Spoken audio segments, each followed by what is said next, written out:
Observons cette main. Elle transmet de l'énergie thermique vers l'air ambiant par conduction, puis l'air chauffé se dilate, il s'élève et est remplacé par de l'air plus froid qui s'échauffe et s'élève à son tour. Ce transfert de chaleur qui s'accompagne d'un transport de matière, ici l'air, est appelé convection thermique. C'est à ce phénomène que nous allons maintenant nous intéresser, après avoir présenté dans les vidéos précédentes de la physique animée la conduction thermique. La convection thermique est un mode de transfert thermique très courant dans la nature et dans la vie de tous les jours. On peut citer notamment les mouvements d'air au-dessus des radiateurs qui permettent de chauffer la pièce d'une maison ou les mouvements d'eau dans une casserole chauffée. On peut évoquer également les parapentes et les planeurs qui utilisent les courants ascendants de l'atmosphère.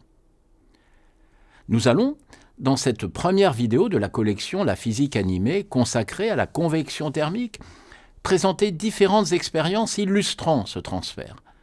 Nous définirons également le nombre de relais qui permet de savoir quel est le transfert prépondérant entre la convection et la conduction. La convection thermique est le transport de chaleur par un fluide. Nous proposons de mettre en évidence très facilement le phénomène de convection à l'aide d'un manège à bougie. Lorsque l'air est au repos et uniformément à la même température autour de l'hélice, il n'y a pas de mouvement de fluide, l'hélice reste immobile. Lorsqu'on allume la bougie, la différence de température de l'air autour de la flamme et dans la pièce induit des mouvements de l'air qui mettent en rotation l'hélice. Nous pouvons aussi nous amuser à reproduire l'expérience des frères Montgolfier à l'aide d'un grille-pain et d'un sachet. L'air, chauffé par le grille-pain, a une masse volumique plus faible que celle de l'air de la pièce. Du fait de la poussée d'Archimède, cet air chaud se met à monter, faisant s'élever le sachet.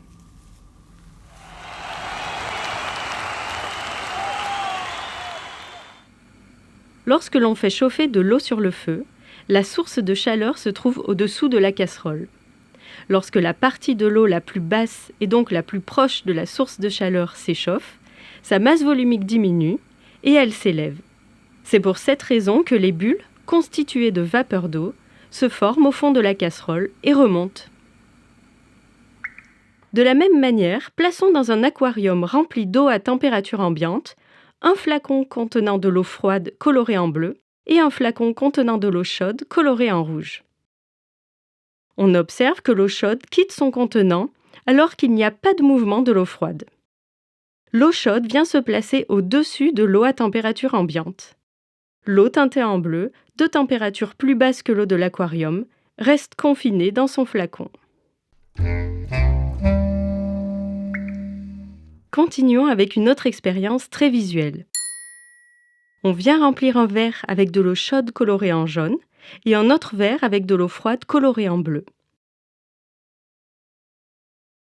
Nous renversons le verre d'eau froide sur le verre contenant l'eau chaude et, tout de suite, on observe la couleur verte. L'eau contenue dans les deux verres s'est mélangée. À l'aide d'une caméra de thermographie, on peut constater que la température finale dans les verres est à peu près homogène. Maintenant, reprenons la même configuration initiale avec de l'eau froide colorée en bleu et de l'eau chaude colorée en jaune, mais cette fois, on vient renverser le verre d'eau chaude au-dessus de celui contenant l'eau froide. Cette fois-ci, pas de mélange. On observe que l'eau chaude reste au-dessus, elle est plus légère que l'eau froide située en dessous. Si l'on regarde le système à la caméra de thermographie, à l'aide de la barre indiquant la valeur de la température sur la droite de l'image, on constate bien que l'eau de température plus élevée, codée en couleur jaune, est située au-dessus de l'eau dont la température est plus basse, codée avec la couleur bleu foncé. Pour tous ces exemples, on parle de convection naturelle, car le fluide est mis en mouvement sous le seul effet des différences de masse volumique résultant des différences de température. On parle de convection forcée lorsque le mouvement du fluide est induit par une cause indépendante des différences de température. Dans cette tasse de thé chaud, lorsqu'on déplace le fluide pour le refroidir à l'aide d'une petite cuillère du bas vers la surface et les bords de la tasse, c'est bien un exemple de convection forcée. Le moteur de la convection naturelle est bien la poussée d'Archimède. Un volume donné de fluide chauffé à la base devient moins dense du fait de sa dilatation thermique et monte sous l'action de la poussée d'Archimède. Cette petite quantité de fluide se refroidit en échangeant de l'énergie thermique lors de sa montée et finalement redescend.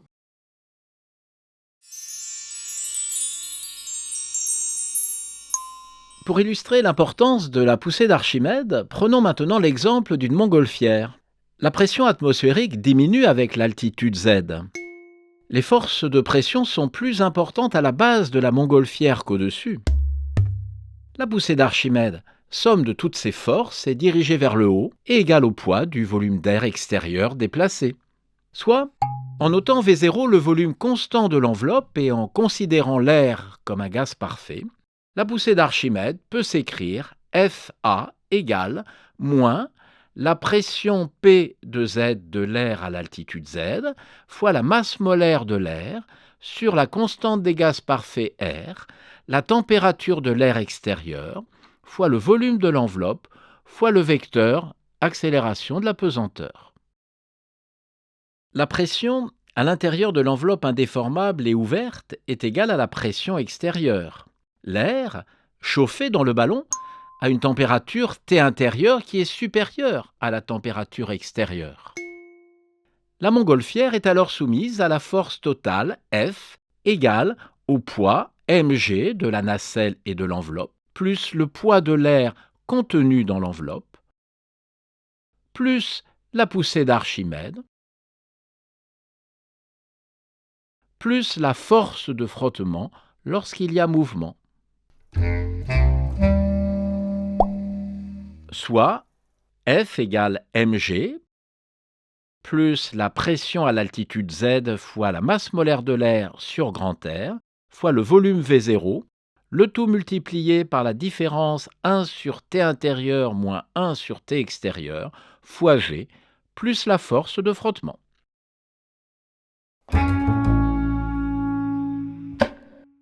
La force ascensionnelle qui s'exerce sur la montgolfière est donc F ascensionnelle égale la pression P2Z fois la masse molaire de l'air sur grand R fois le volume de l'enveloppe V0, le tout fois 1 sur T extérieur moins 1 sur T intérieur fois G fois le vecteur unitaire UZ de l'axe Z. C'est bien la poussée d'Archimède, plus importante que le poids de l'air qui est devenu moins dense du fait du chauffage dans l'enveloppe, qui explique l'ascension de la montgolfière.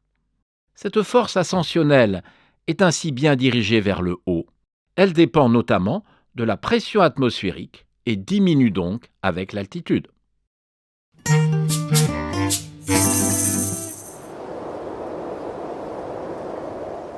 La convection permet par exemple d'interpréter la formation des courants atmosphériques ascendants et descendants.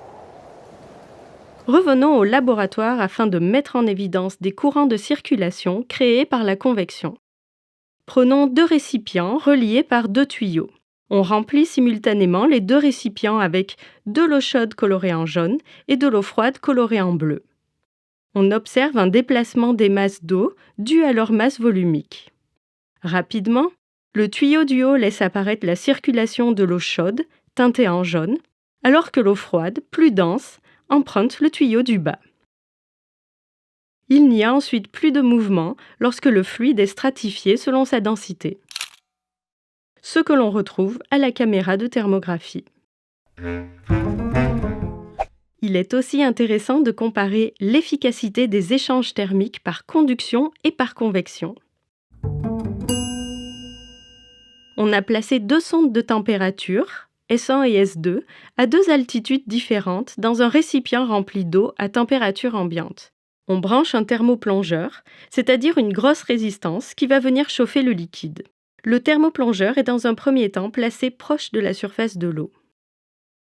On observe que la température de la sonde placée en haut, proche du thermoplongeur, s'élève, alors que la sonde du bas indique que la température de l'eau à cet endroit de l'aquarium ne change pas.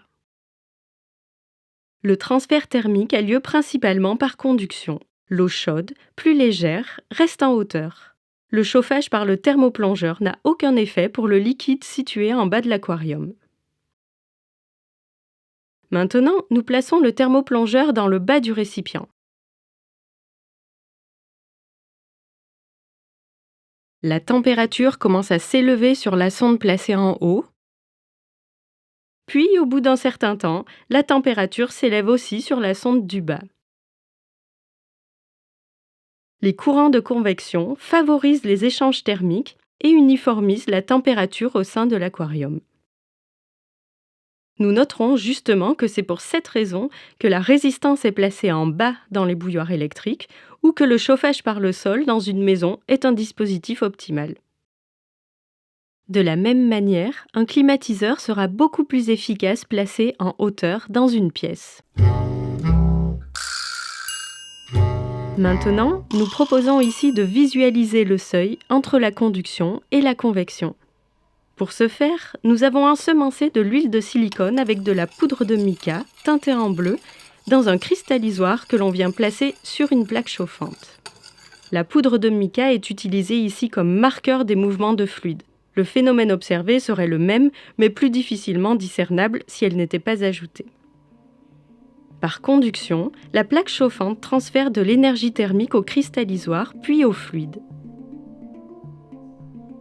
Au-delà d'un certain seuil, la poussée d'Archimède devient suffisamment importante pour enclencher des mouvements ascendants et descendants de convection. On voit apparaître des motifs appelés cellules de Rayleigh-Bénard. Chacune de ces cellules correspond au mouvement de fluide qui ne se mélange pas avec la cellule d'à côté. Sur ce détail d'image, on observe que le fluide sort de la cellule par son centre pour redescendre sur les côtés. Cette poussière noire nous aide à bien suivre le mouvement.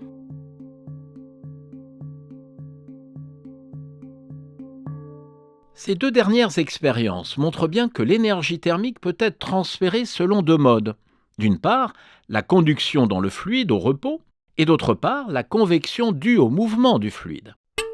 Une viscosité importante limite les mouvements du fluide et privilégie ainsi la conduction. A l'inverse, un fluide peu visqueux fait apparaître des courants de convection.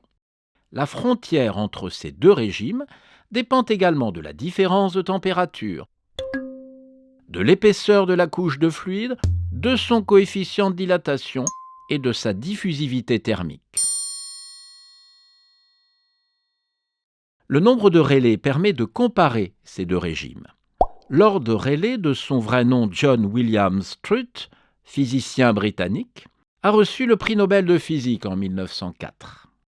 Le nombre de Rayleigh s'exprime sous la forme Ra égale alpha, coefficient de dilatation thermique qui traduit l'augmentation relative de volume avec la température, multiplié par delta T qui est l'écart de température au sein du fluide, sur une longueur caractéristique L, qui est ici l'épaisseur du fluide, fois G, l'accélération de la pesanteur, fois la longueur caractéristique au cube, divisé par nu, la viscosité cinématique, et D, qui est la diffusivité thermique. Ainsi, pour un grand nombre de Rayleigh, les transferts thermiques dans le milieu considéré seront convectifs, alors que pour un plus faible nombre de Rayleigh, c'est la conduction thermique qui sera prépondérante. La limite entre les deux régimes se trouve pour un nombre de Rayleigh de l'ordre de 2000.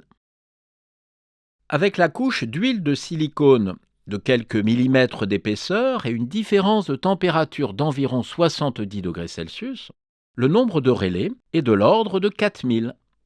On peut dire que la convection l'emporte sur la conduction.